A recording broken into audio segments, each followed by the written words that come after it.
My name is Emma, and ever since I made the decision to leave high school, I have dedicated myself entirely to my work. There was something burning inside me that I just had to pursue. Despite their concerns, my parents stood by me and supported my choice. I owe so much of where I am today to their unwavering encouragement.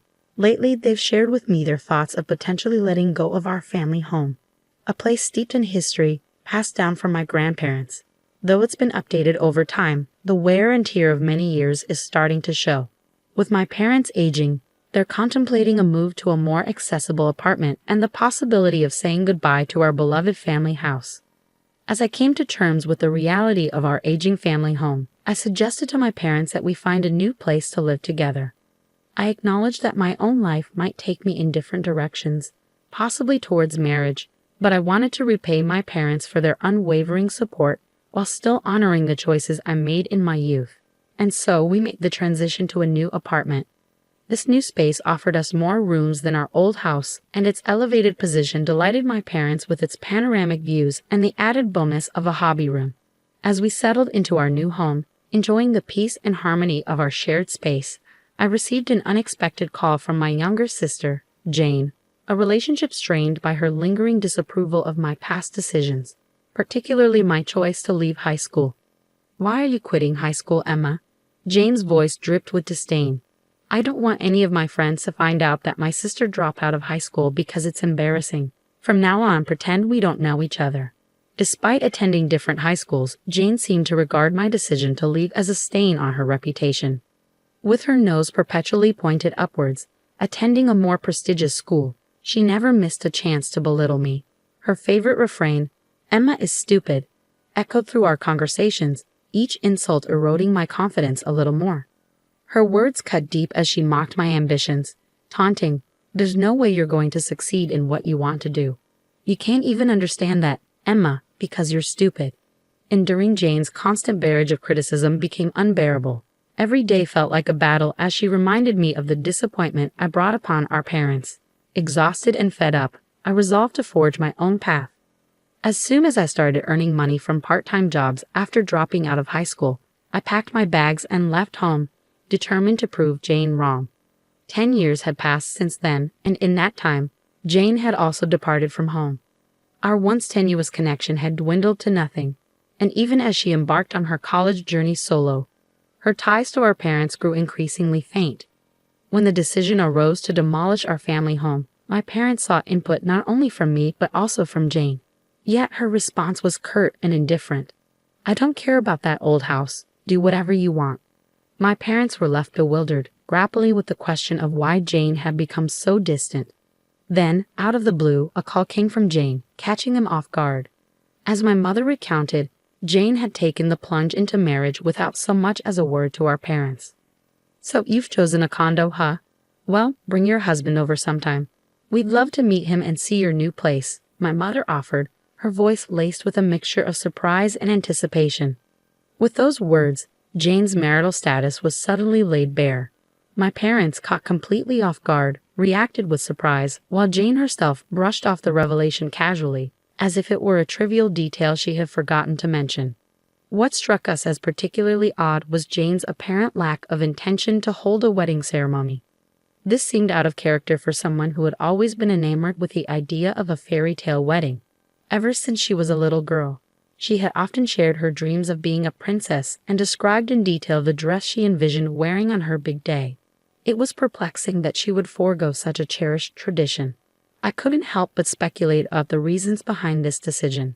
Perhaps financial constraints played a role, but Jane quickly dispelled that notion by revealing that her husband worked alongside her at the prestigious company where she was employed. This only added to the mystery surrounding Jane's sudden marriage. Finally, the day arrived when Jane and her husband paid a visit to our parents' home.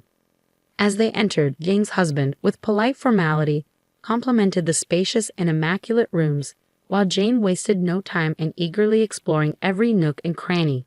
Despite the familiarity of her childhood surroundings, Jane's husband, Scott, exuded a youthful charm, sporting an expensive timepiece that caught the light with every movement of his wrist. Yet, despite his polished appearance, he avoided meeting our gaze, an air of detachment surrounding him. After exchanging introductions with our parents, Scott wasted no time in exploring the rooms with the same unrestrained curiosity as Jane. Your parents have quite the place here. The location is perfect, and there's even a shopping mall nearby. You guys lucked out, he remarked. Yeah, we're really grateful. Emma played a big part in finding this place, my mother chimed in, offering a warm smile in my direction. It was nothing, I replied modestly, but Jane couldn't resist the urge to make a cutting remark. Really? You have an older sister. I didn't even notice.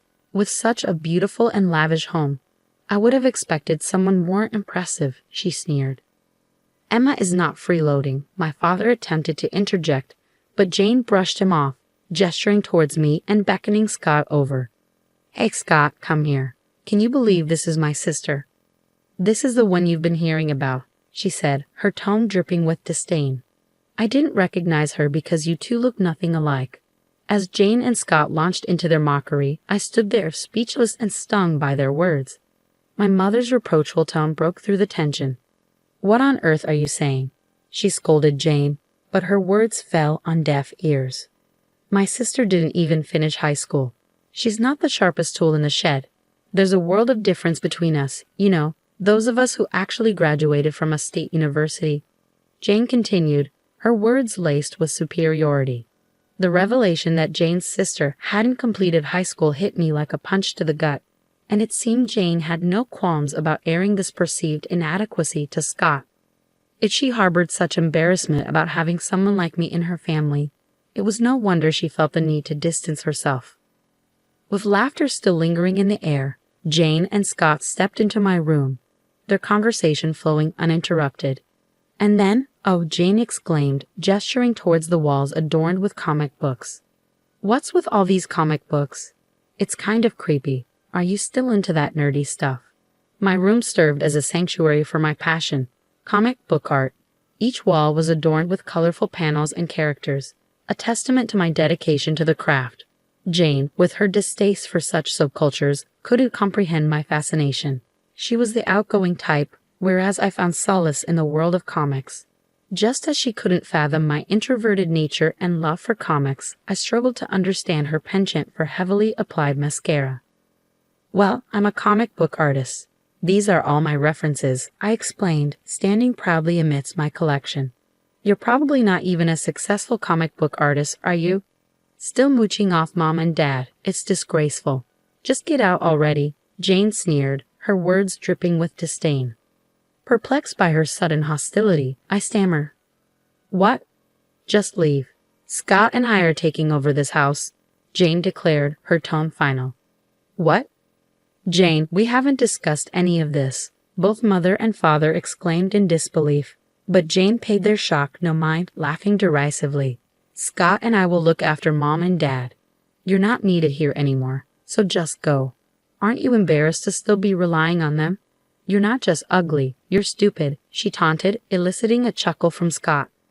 Fighting back my rising anger and my mother's protests, I swallowed my pride and replied, fine. Jane and Scott's brazen behavior had not only stirred up turmoil among my parents, but it had ignited a fierce anger within me as well. I refused to let them off the hook. Reluctantly, I decided to comply with Jane's demand. Fine. I'll pack up and move out in a few days. You and Scott can have the place to yourselves. But don't expect a penny from me, I declared, my voice firm with resolve. Whatever, sis. Just make sure you're out soon, Jane replied dismissively as they prepared to depart. With their parting words ringing in my ears, my parents tried to reassure me. There's no need for you to leave. But fueled by my determination for revenge, I insisted, no, I'm leaving. I already have a place lined up. And true to my word, I wasted no time in making my exit. Jane and Scott wasted no time in settling into our family home. On the day of their move, Jane's voice came through the phone, eager and impatient. Have you moved out yet? She inquired. I'm in the process of leaving now. Don't worry, I responded, feeling a tinge of frustration in my tone. While Jane always maintained a facade of politeness towards our parents, she often showed a different side when it came to discussing me with them. Despite being cherished daughters to our parents, Jane and I seemed to exist in two separate worlds.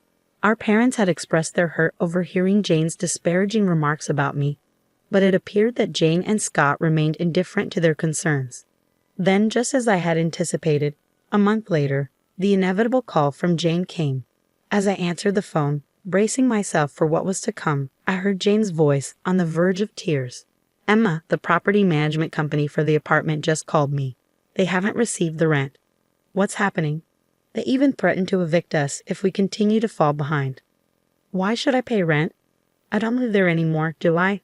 I heard from Mom and Dad that you were covering the rent as a gesture of gratitude to them." Why the sudden halt? Jane's voice came through the phone, a mixture of accusation and entitlement. "As I've said, I don't reside there, so I'm not obligated to foot the bill. Just get the money sorted." "The utility bills are skyrocketing too," I retorted, growing increasingly disgusted with Jane's persistent nagging. With a huff, I ended the call and dialed my boyfriend, Liam. "Jane wants me to come over. I'm heading to her parents' house." I informed him, my frustration evident in my tone. "Okay, I'll join you. I've been concerned about you, Emma, and it's been too long since I've seen your parents," Liam replied, his voice filled with genuine care. Following my departure from my parents' home, Liam had generously offered me a place to stay. As we contemplated the possibility of marriage, this past month had served as a valuable trial period for us. Accompanied by Liam, I arrived at my parents' house. As I reached for the door, it swung open, revealing Jane, her face flushed with anger. "Did you bring the money? It's only right to pay our dues and show gratitude to our parents," she demanded, her tone sharp with irritation. "Do you think I'm just a struggling cartoonist, Jane? How do you expect me to afford rent for such a luxurious apartment?" I challenged, my frustration simmering. "Well, I don't know, but you've been managing to pay it so far, haven't you? Please just pay the rent and the bills," Jane retorted stubbornly, her tone defensive. "I refuse," I shot back, turning to face both Jane and Scott. "You both work for reputable companies, don't you?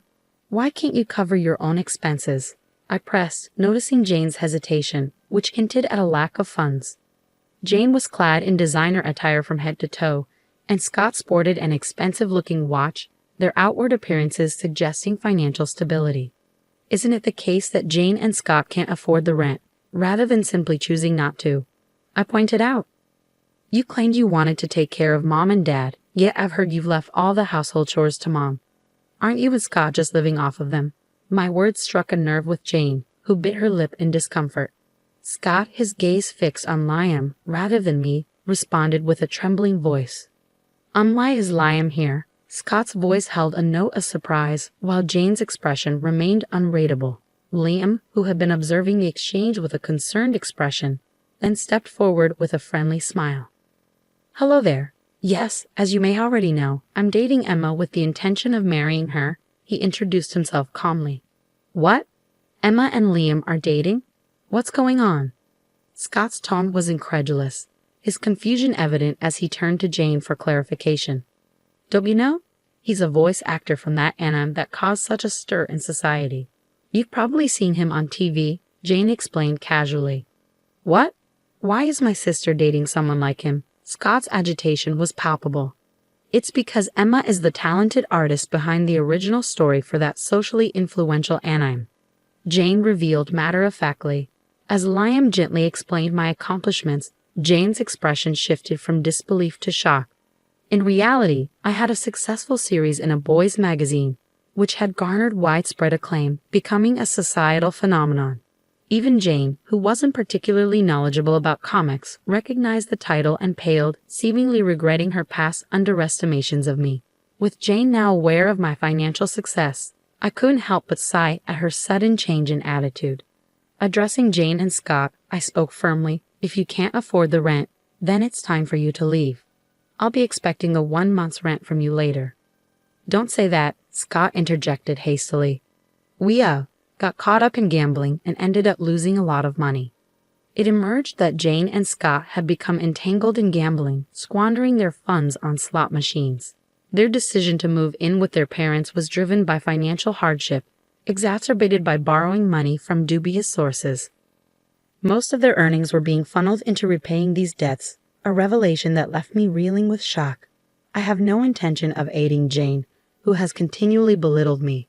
Our parents are relocating, so it's time for you and Scott to vacate immediately. I won't tolerate any further burdens on Mom and Dad.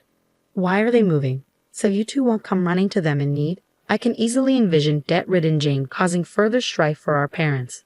If you don't depart promptly, I'll have no choice but to charge you for the second month's rent as well, I declared firmly, leaving no room for negotiation. Reluctantly, Jane and Scott acquiesced with a begrudging okay, and the tense gathering disbanded. Later, my parents, who had been absent during the confrontation, reached out to Liam to extend their apologies, but Liam seemed unperturbed. Perhaps it's best to steer clear of Jane for a while, he suggested calmly, and focus on finding a new place for my parents to settle. With resolve, I swiftly purchased a new apartment and preparations began for my parents to relocate once again. I'm sorry for the trouble, my parents expressed, their voices laden with remorse. It's only right to repay the kindness you both showed me when I made the drastic decision to drop out of high school. I owe everything to your support, I replied earnestly, moved to tears by their unwavering love and encouragement. Despite my parents' emotional reaction, Jane and Scott continued to struggle with their debts. However, I felt no obligation to show them mercy. Therefore, I insisted on full repayment for the rent and utilities I had covered on their behalf. Despite my demands, Jane and Scott failed to repay the money and ceased responding to my calls. Determined to recoup what was owed, I contacted their workplace directly, eventually securing the payment. Unfortunately, this exposed Jane and Scott's financial struggles to everyone at their company, leaving them feeling uncomfortable and exposed. In the midst of these challenges, Liam and I embarked on a new chapter together, eventually tying the knot with the blessings of our parents. Despite severing ties with Jane and Scott as blood relatives, I harbored no ill will towards them and wished them strength and resilience in their endeavors. As for Liam and me, we have found happiness and fulfillment in our shared life together.